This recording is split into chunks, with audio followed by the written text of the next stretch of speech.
We fired our best weapon last. A nuclear bomb launched like a final prayer, like a last dying star meant to save a dying planet. But no, the ship was still there, perfect, untouched. In fact, the Anovians laughed. Now it's their turn, and they would invade us, delete us from existence. Around Earth, 17 hyperworlds floated around like silent witnesses. But no one came to our aid. No one. Why? Earth had no alliances with any other alien race. No leverage. No technology that mattered. No military might. No value in the form of trade with any other race. We have nothing the universe needs. The Anovians turned their gunships at us, but they did not fire. They had to wait. They hated it, but they had to. It was the rules of the Universal 11 tournament. No Universal 11 game can be interrupted by any form of aggression. The Athleticos, the gods of the universe, had made it so, and no one dares defy the Athleticos. And so, the match was underway in the beautiful and majestic Gaia Evolution Stadium.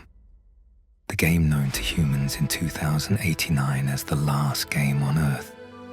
100,000 humans packed under a transparent canopy, watching a game while extinction hovered overhead.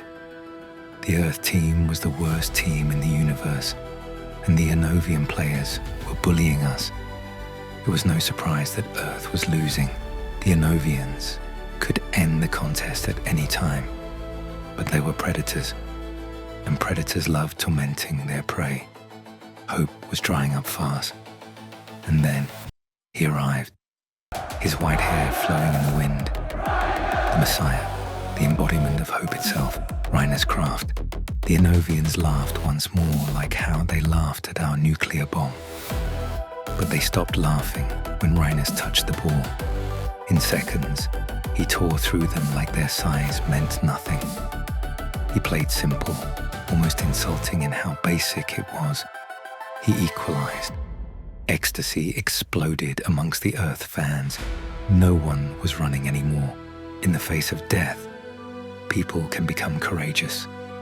When all hope is lost, when nothing could drag the soul any lower, any form of hope could magnify like a tidal wave sweeping through the stands.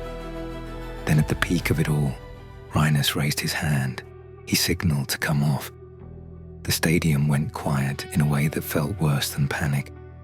We watched our Messiah walk off the pitch, step into a private pod and leave Earth's orbit. There was confusion, mass hysteria. Why? How? What is going on? And then the universal social media feeds exploded. An infinity contract was offered to him by the richest race in the universe, the High Seishens. He would get High Sac citizenship, mansions and parties to follow. It had been agreed before the game, and suddenly, our hero wasn't a hero. He took the coward's way out. Hate spread faster than terror. They threw his jersey on the ground. The sound of the cannons charging their plasma energy weapons reached their ears. Only then did the humans look up into the sky at their impending doom. The Anovian commander raised his hand to give the final order. But before he could, he heard a sound, the faint sound of a knock on their glass window. Flying outside their command ship was Orenzo Optinidas, an Athleticon god. He had a simple message for them, that Earth had been granted host nation status for the next U11 tournament to be held in 10 years' time. And under U11 law, host nations cannot be attacked till after the tournament. Knowing that not even 50 ships can take down one Athleticon god, the Anovian commander flew all his ships away. As cheers rang out through the planet, Orenzo descended upon Earth. He didn't go to meet Nation Earth's leaders. Instead, he flew straight to the governing body of Earth's football team, Frog. Orenzo told them that Earth had been granted host nation of the U11 tournament in 10 years' time. There were two ways that Earth could receive immunity from attacks. One was to host the tournament. The other is to win it.